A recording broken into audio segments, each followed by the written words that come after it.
3 करोड़ जुटाने की चिंता में वीर अपने कमरे में चहलकदमी कर रहा था। तभी उसके दिमाग में आइडिया आता है। खुराना अंकल। खुराना का नाम लेते ही खुराना का होलोग्राम फिर उसके मोबाइल में अचानक से अपीयर होता है, जिसे देखकर हर बार की तरह वीर डर जाता है। हाँ पुत्र, तूने मुझे बुलाया? खुराना बोलता है। अंकल, आप अलादीन के जिन हो क्या कि मैं आपका नाम लेता हूं और आप अपीयर हो जाते हो? वीर जेन्युइनली ये जानना चाहता है। खुराना हंसता है। अरे बेटा, मैंने तुम्हारे मोबाइल पर वॉइस कमांड इंस्टॉल कर दिया था ताकि किसी भी मुसीबत में तुम मुझको बुलाओ तो मैं जल्द से तुम्हारी मदद के लिए आ सकूं। ये सुनकर वीर उनसे पूछना चाहता है कि आपको इसके अलावा कोई और काम धंधा है कि नहीं, पर पैसा न मिलने के डर से वो नहीं पूछता, चुप रह जाता है। बोल पुत्र, क्या हेल्प चाहिए तुझे? खुराना पूछता है। हेल्प तो चाहिए अंकल। वीर बोल ही रहा था कि खुराना बोलता है, तो फिर आ जाओ मेरी लैब भी घुमा दूंगा और बातें भी कर लेंगे। मैंने तुम्हारे मोबाइल पर लोकेशन भेजा है, देखो। Okay, see you soon. ये बोलकर खुराना फोन काट देता है। इतनी तेजी में ये सब होता है कि वीर प्लेजेंटली सरप्राइज रह जाता है। वो सोचता है कि खुराना इतना बड़ा साइंटिस्ट है तो 3 करोड़ तो होने ही चाहिए उसके पास। वीर खुराना के दिए हुए पते पर पहुंच जाता है और चारों तरफ देखता है। वो किसी बड़े ऊंचे कांच वाली बिल्डिंग की कल्पना लिए चारों तरफ देख रहा है। आखिर इतने बड़े साइंटिस्ट है खुराना अंकल, तो उनका ऑफिस भी तो शानदार ही होगा। पर वहां तो बस एक टूटा फूटा मकान दिख रहा था। वीर कंफ्यूज था कि तभी उस टूटे फूटे मकान से खुराना भागता हुआ बाहर आता है। अरे पुत्र, तू आ गया? Welcome welcome welcome in my lab. Khurana की बात सुनकर वीर के मन में बस एक ही ख्याल आता है, खोदा पहाड़ निकला चूहा। खुराना उसका हाथ पकड़ के लगभग घसीटते हुए अंदर ले जाता है। अंदर आने के बाद का नजारा देखकर वीर को लगता है भैया गई भैंस पानी में। कबाड़ी की दुकान भी उस घर से ज्यादा अच्छी थी। अब वीर अपनी भावनाओं पर काबू नहीं रख पाया और अपना सवाल दाग ही देता है। अंकल, आप तो कह रहे थे कि आप बड़े साइंटिस्ट हैं। इस पर खुराना हड़बड़ाता है। हाँ, क्यों किसी ने कुछ और बोला है क्या? वीर सरकास्टिक होकर कहता है, नहीं, वो इतना बड़ा ऑफिस देखकर लग रहा है। वीर बोल ही रहा होता है कि खुराना पास लगे एक बटन को दबा देता है, जिससे पूरा का पूरा फ्लोर हरकत में आ जाता है और किसी लिफ्ट की तरह नीचे जाने लगता है। वीर लगभग लड़खड़ाते हुए गिरने वाला होता है, पर खुराना उसे सहारा देता है। ये क्या है अंकल? हाँ, वीर घबरा कर कहता है, पर उसके जवाब में खुराना बस मुस्कुराता है। वीर ऐसी सिचुएशन में उसे मुस्कुराते हुए देखकर गालियां देना चाहता है, पर बाद में पैसे ना मिलने के डर से वो चुप ही रह जाता है। अब वो लिफ्ट रुकती है और एक दरवाजा खुलता है। एक तेज सफेद रोशनी से वीर की आंखें चुंधिया जाती हैं और वो अपनी आंखें मींचने लगता है। उन मींची हुई आंखों से वो जो देखता है तो बस उन्हें देखता ही रह जाता है।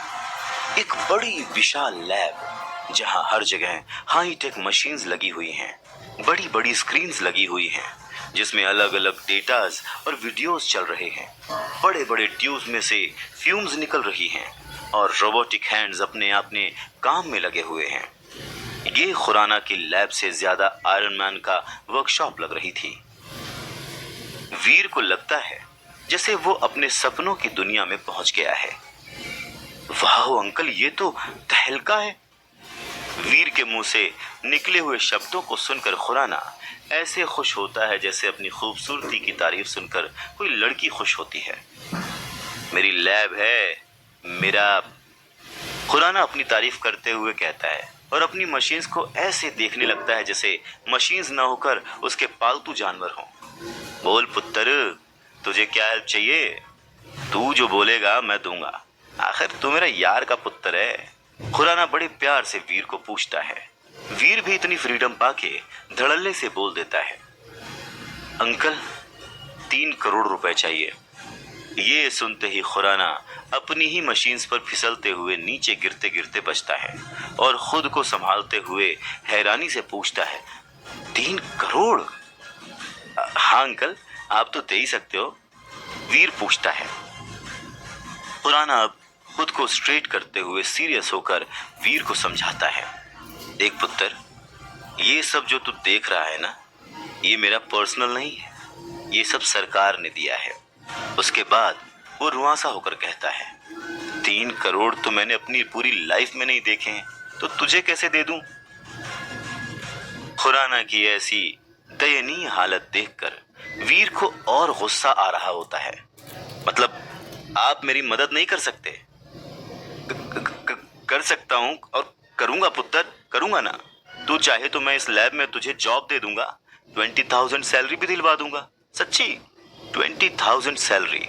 मैथ्स में वीर ज्यादा अच्छा नहीं था, पर वो अपने मोबाइल को निकालकर कैलकुलेट करता है और पता है कि 20,000 मंथली सैलरी में तो उसे 3 करोड़ जुटाने में 125 साल लग जाएंगे। अरे अंकल, इतने दिनों में तो मेरे पोते भी बूढ़े हो जाएंगे, फिर पैसों का क्या करूंगा? खुराना मजबूर है और वीर गुस्सा। वीर वहां से जाने ही वाला होता है कि उसकी नजर एक लाल रंग के टेलीफोन बूथ पर पड़ती है जो लकड़ी का लग रहा था।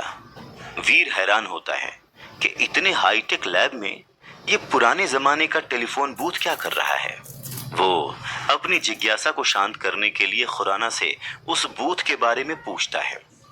सवाल सुनकर खुराना की मानो आंखें चमक जाती हैं और जैसे 5th क्लास का बच्चा पोम सुनाता है, वैसे ही खुराना उस बूथ के बारे में वीर को बताने लग जाता है। वीर, ये तो सभी जानते हैं कि पूरे यूनिवर्स में पृथ्वी ऐसा प्लेनेट है जहां पर जीवन पाया जाता है।